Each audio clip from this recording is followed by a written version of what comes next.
Hey, how are you doing? Welcome back to another episode of The Art of Making Things Happen, the podcast with me, Steve Sims. And on today's episode, we've got this section from a recent webinar I did on how to raise your influence and how to get you on stage and get you paid speaking gigs. We actually had Dan Fleyshman. Now, Dan's actually been with us on a prior podcast, but he really went into branding today and how you show up is basically how you position yourself, how you frame yourself before the conversation with you actually happens. It's got some great tidbits on how you should be reacting to social today. Listen to the episode and benefit. Go. Dan, you look really pretty for a second there. How are you, my friend? Fantastic. How's it going? It's going well, thank you. So I can't go into, I can't over-exaggerate just what a force you are within the world of digital. And yesterday we had Jim Quick on. You know, Jim Quick's an introvert.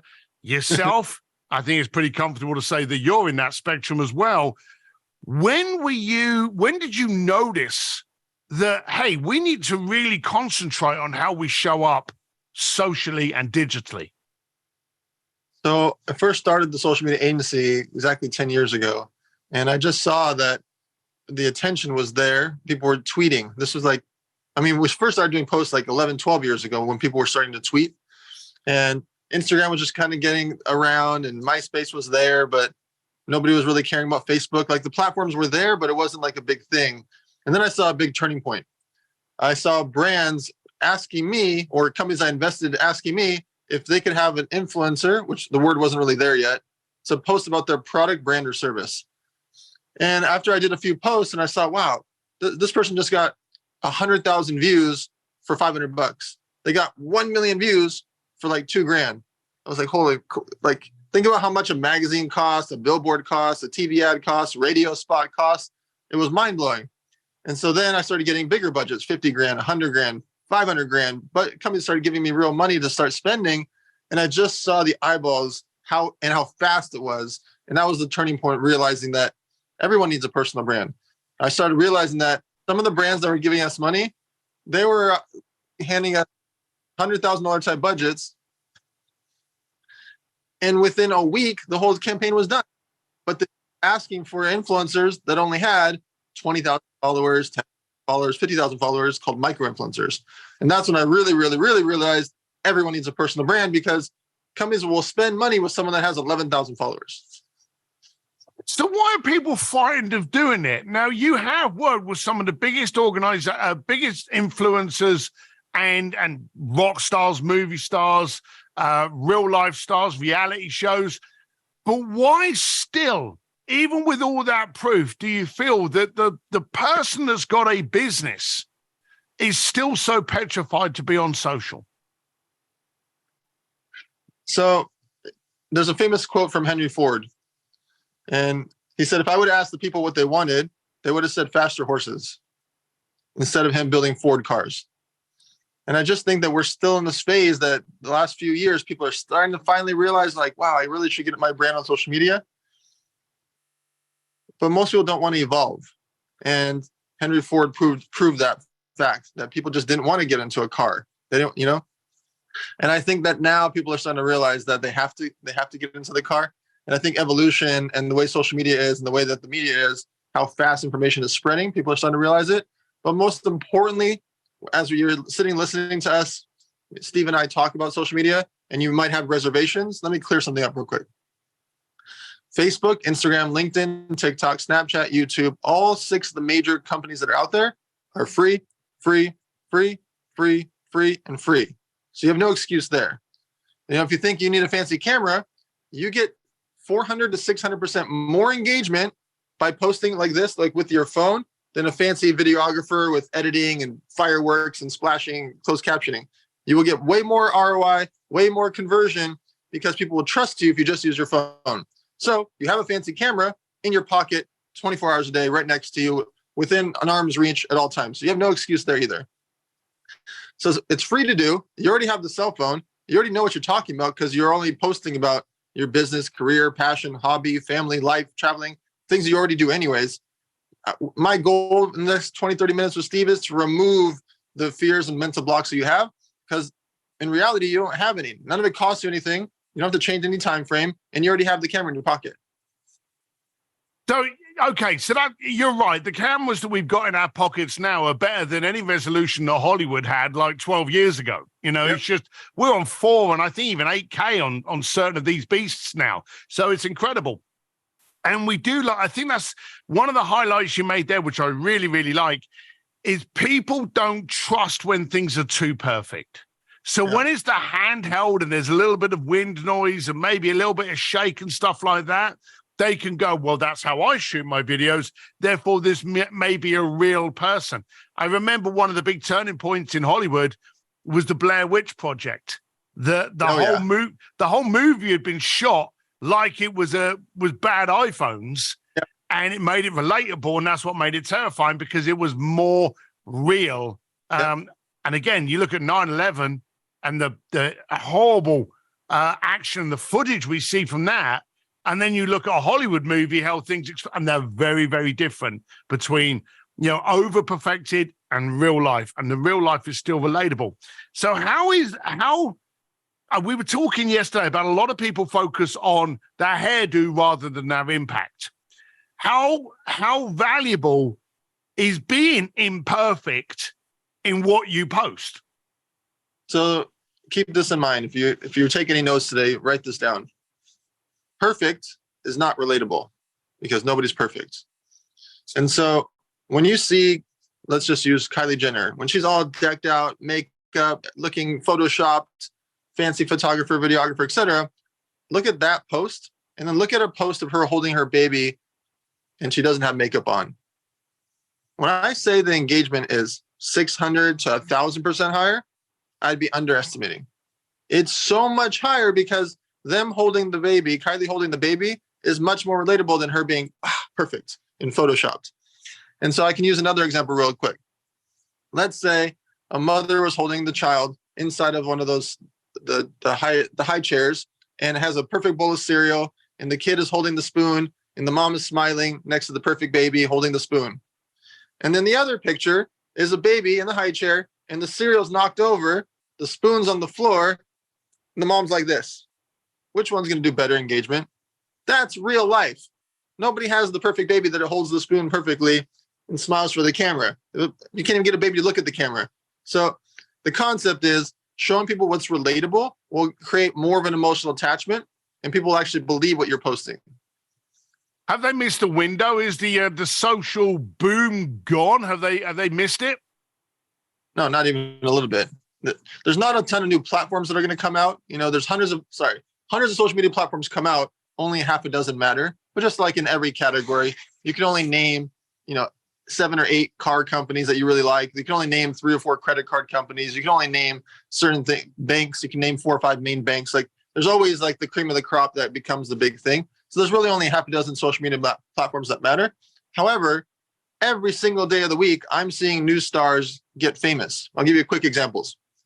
Also to remove people's fear. Last year in 2022, I paid a 92-year-old lady over $650,000 throughout the course of the year. 2 years prior, when she was 91, she could not afford her $800 rent. One agency, spent $650,000 with this lovely lady that just makes videos from her phone. In the same year, I paid a 14-year-old who couldn't physically get a bank account. I had to help them get a bank account, convince their mom it's not a scam, just open up a Wells Fargo for them, please. I just want to pay them. I don't need access to the bank account. I'm going to give them the money.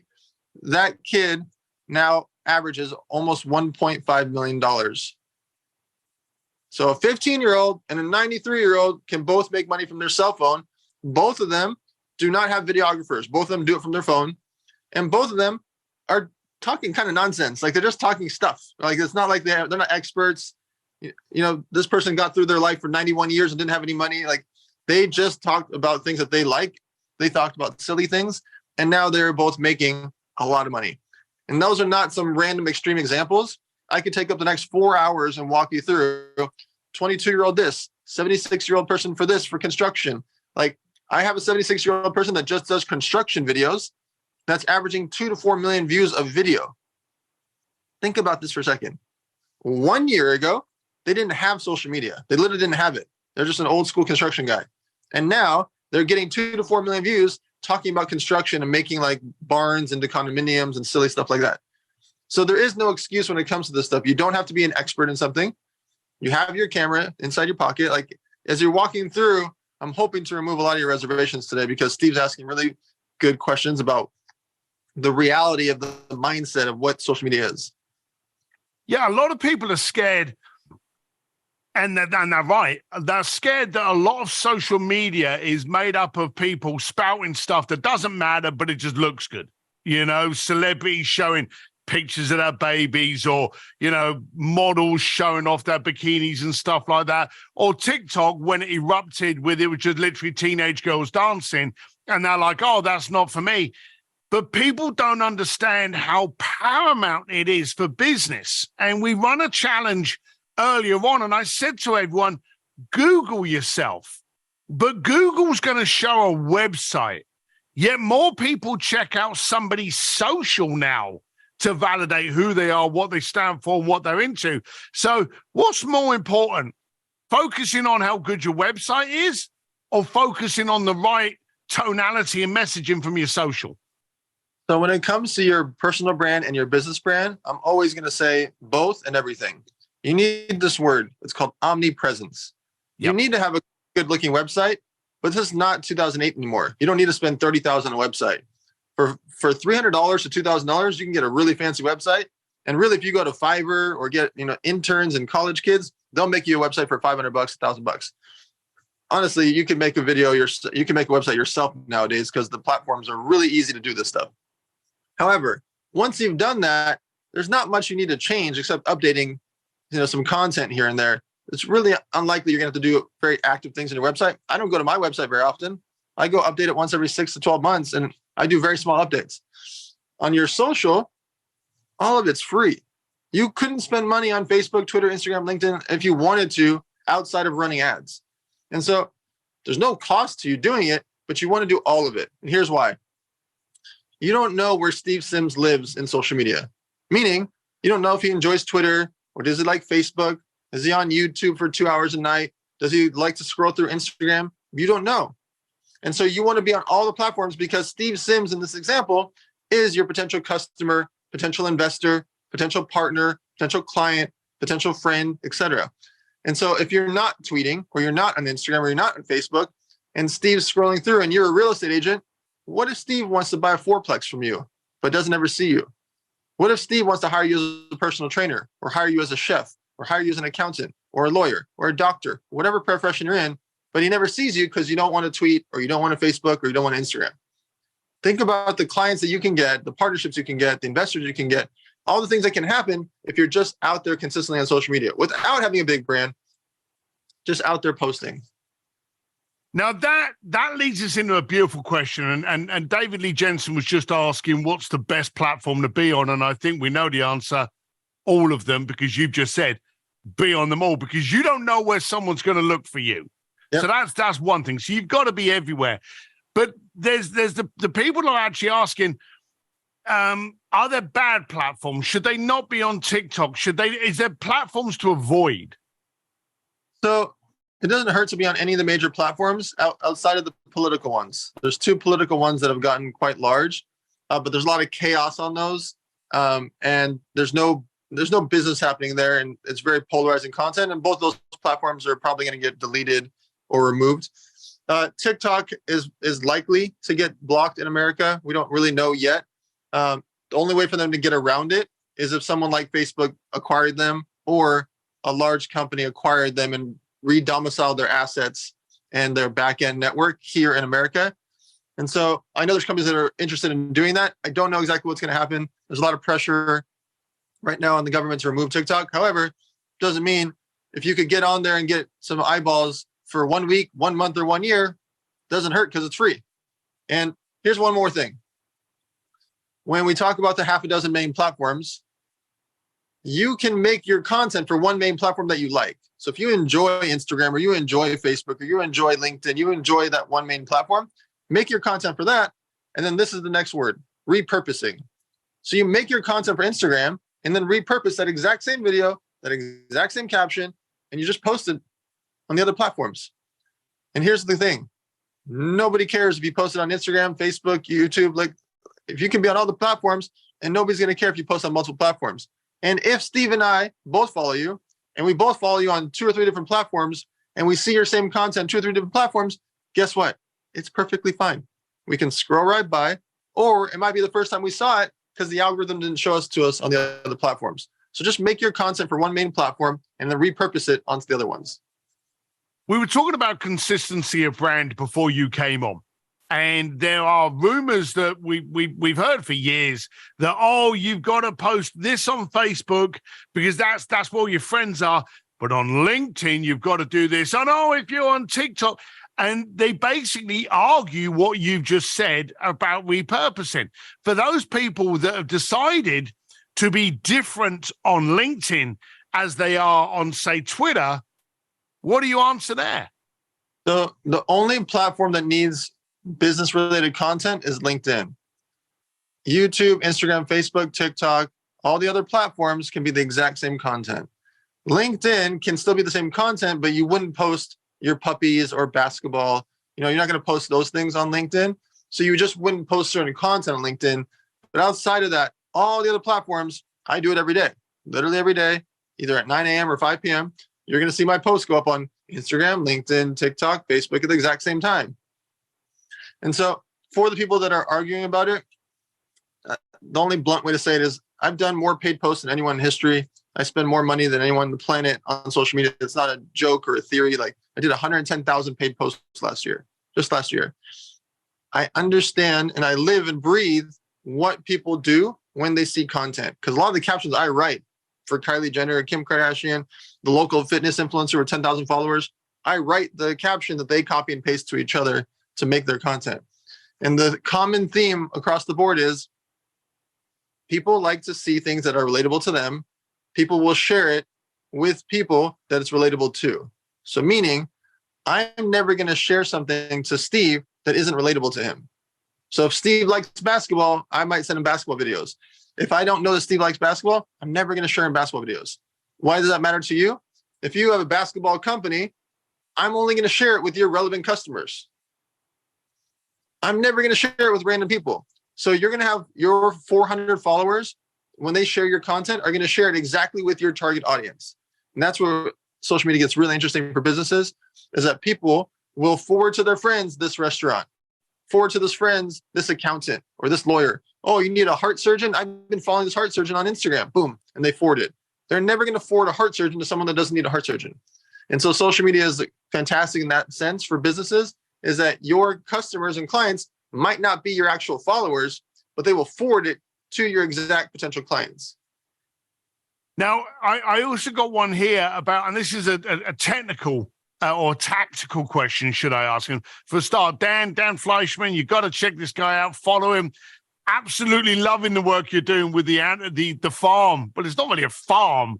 The stuff you got. Quickly tell us about that. What is that? So last year I bought a 26-acre ranch in Temecula to build an animal sanctuary. So there's 8 acres of an animal sanctuary. We have 85 animals we've rescued so far, and growing. We're adding more animals every single week. On the other side, we have a military training course, not with real guns, but with, like airsoft guns. So we have a military training course. In the middle, we have like a ATV course, a lake, basketball, pickleball, things for people to do. But the whole main focus of this ranch, this farm, this sanctuary is to rescue animals. And so we have 85 animals so far. We're going to end up with hundreds of animals there. So let's play on that for a second. You're doing and you're involved in a lot of companies, a lot of influencers, a lot of different businesses, from Cards and Coffee to Sneaker Con. You're involved in a lot, but you're doing a lot of these postings. Now, a lot of people say, oh, but if I'm doing my business, I can't do postings like this. You'll do a posting on sneakers, and then you'll do a posting on this weird animal that you've just saved and is now in the sanctuary. So how do you answer those people that go, oh, it should only be the one thing every single time? That's nonsense, because I'll give you a really easy example. let's say you're a real estate agent in San Diego, California. There's probably 14,000 real estate agents in San Diego, California. But what if you, Steve Sims, the realtor, post about your cupcakes on Monday that you bake with your kids? Tuesday, you post you and your buddies playing basketball. Wednesday, you and all the neighbors get together and you do a bake sale. Thursday, you show me you guys are riding Harleys together, you and 4 friends. Friday, you post your real estate. You're posting a house that you're flipping. Saturday, you post an open house. And then Sunday, you post with your family and friends and everybody brings their dogs over.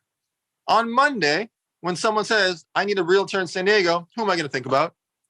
I know about Steve's cupcakes, his dog, his basketball. I have an emotional attachment to you. You might not know who the heck I am, and I'm going to refer you, the realtor in San Diego, even though I live in Alabama or Boston, because I know about your cupcakes. I know about your bake sale. I know your kids' names. I know about the basketball. I know everything about what you want to show me. And so in that moment, I have an emotional attachment to you because of the personal content. Did I mention, by the way, when I said everything here, did I ever mention about your open house or your flipping? No. I know about you as a real estate person, but I'm emotionally attached to your dogs, your puppies, your basketball, your cupcakes, your Harleys, etc. We relate to those people that we relate to. Yes, exactly. Now, tactically, there are many platforms out there, Hootsuite and a bunch of others, that you can actually do a posting in and they will disperse it and distribute it for you. Are they good to do a mass distribution, or should you just take the time each time and just plug it in manually yourself? So you can utilize Hootsuite. They're a large company. My fear is if a hacker is going to go after a company, it's going to be companies like Hootsuite. And so I have never allowed access to my password to any site. I don't want them to, because if they get hacked, I get hacked by default. And so I don't utilize Hootsuite. You could use them if you want to, but let me just say this. You're already logged into Facebook, Instagram, LinkedIn, TikTok, the channels that you like to use. You're already logged into them, so you don't have to do it. There's no time to log in. You just push the app, right? When you're copy and pasting the same exact caption and it's the same video or photo, how much time does it really take? 20 seconds, 30 seconds, 40 seconds. And so you can go through each of the main 5-6 apps, and in 3 or 4 minutes, you're done. I don't spend hours and hours and hours to make my content. When I'm ready to post at 9 in the morning, I log into my Twitter, which is already logged into. I just open my app and I tweet. And then as my tweet goes, it says sending. Boom, the second it's sent, I go to Facebook and I open up and copy and paste and do the same thing. It's not rocket science. It feels like, oh my God, Dan said I got to go Instagram, Facebook, LinkedIn, TikTok. Oh my God, what am I going to do? You're talking about 3 minutes. I'm not asking you to spend an hour. This is just copy and paste, upload a photo, copy and paste, upload the photo, copy and paste, upload the same photo. And then you can decide between the words social media and just media. What I mean by that is there might be a platform you don't really care for. You're like, I don't want to go on Facebook. Everyone's arguing about politics. My aunt's showing 7 babies, my friend from high school, da-da-da. You can just use it as media, meaning you don't have to scroll through. Don't like Facebook? Don't use it, but still use it for your business by posting. If there's other platforms that you don't like, you can just tweet and never actually scroll through Twitter. You can just post on Instagram and never engage and interact if you don't want to. But ultimately, you have to just decide which platforms you want to be social on, which ones you just want to use as media. I had a friend of mine a little while ago said that if in your city, every bus bench could have your logo for free on the back of that bench, would you have it there? And I never heard anybody say no. In fact, every single one of them said, well, look, if it's for free, why not? It's not exactly my target market, on a bench of a bus stop. But hey, it's free marketing. But as you just said, that's what social is. It's not costing you anything to do it. And in fact, you get into a habit, and I want to talk to you about your habits before I let you go. But I know for me, if I'm going to post something tomorrow, I literally get it ready the day before, which is like a little statement and maybe a picture. And then when I push my coffee in the morning, I just go paste, paste, paste, paste, paste. And my coffee's not even done by the time I've actually distributed it.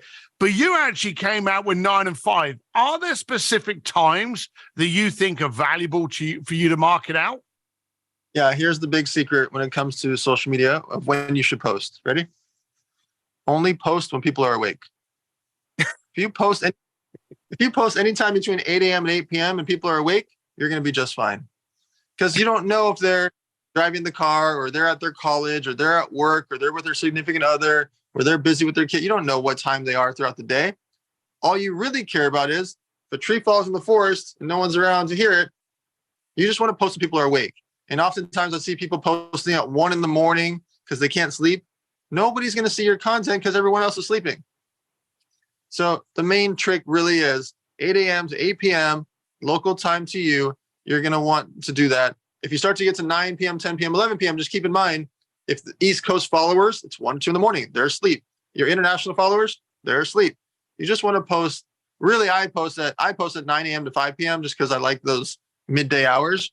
But ultimately, the main thing is when people are awake, 8 a.m., before they go to sleep, 8 p.m.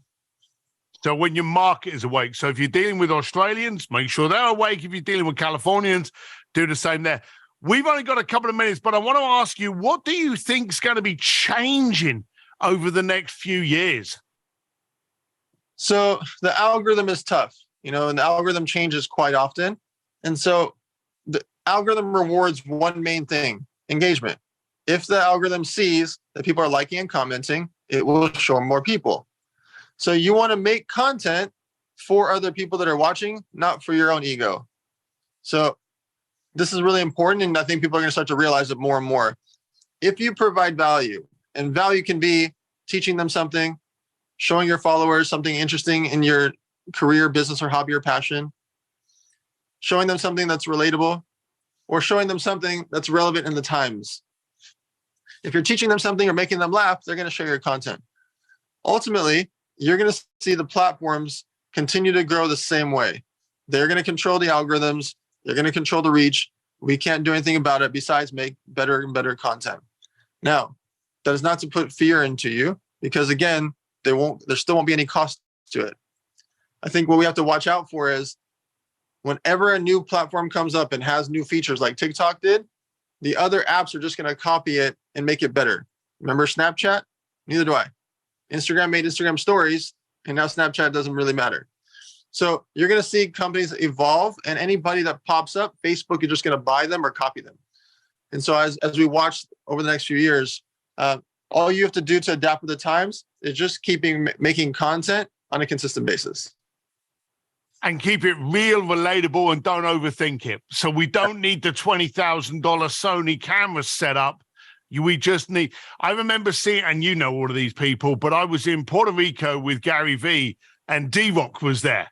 And if any of you out there don't know who D-Rock is Gary Vee's personal videographer. And I saw that there was a guy there that had not a very large camera, but it was a handheld camera. But D-Rock was holding, I think it may have been a Samsung. I don't think it was an iPhone, but it was certainly a phone, and was actually taking some of the footage. And I was watching, and then a few days after, that was the footage he was using from Puerto Rico. So, and it looked, we were walking behind, and, we both know Greg Reed. I walked on stage the other day, and someone followed me up with an iPhone. We've got all the apparatus we need in our pocket. We're probably 3 millimeters or 3 inches away from that phone, which also has a good microphone. We don't need any more actual work. We don't need any more hardware, but we do need to focus on it before other people are doing it. Someone doing bad content out there is going to win over your non-content. Right. Dan Fleyshman, how can people follow you? Because you're awesome. I love you. You know that. But how can they follow you? All my social media is the same. It's just at Dan Fleyshman. That's easy. For everyone that's creating social media platforms, this is really important. You should have the same bio, same screen name, and same photo across all the platforms to make it easy for someone to find you on all major platforms. We're actually running that through this afternoon. So I want to give Dan, thank you very much for taking the time. I'm going to come down to the sanctuary. We're going to throw an event down there. Look after you, pal. And thanks a lot for spending the time with us today. Cheers, pal. Hey, I hope you liked that episode of the Art of Making Things Happen podcast. And remember, these are done for you. If you like them, subscribe, share them around. But if you don't like them, send me an email to ask@steveDsims.com and you can tell me what I need to do to make this the most dynamic podcast you listen to. Anyway, make sure whatever you learned from the last podcast, you actually do something with. Without action, it's just a bunch of people blowing air. Have a good time. Until next time. Bye.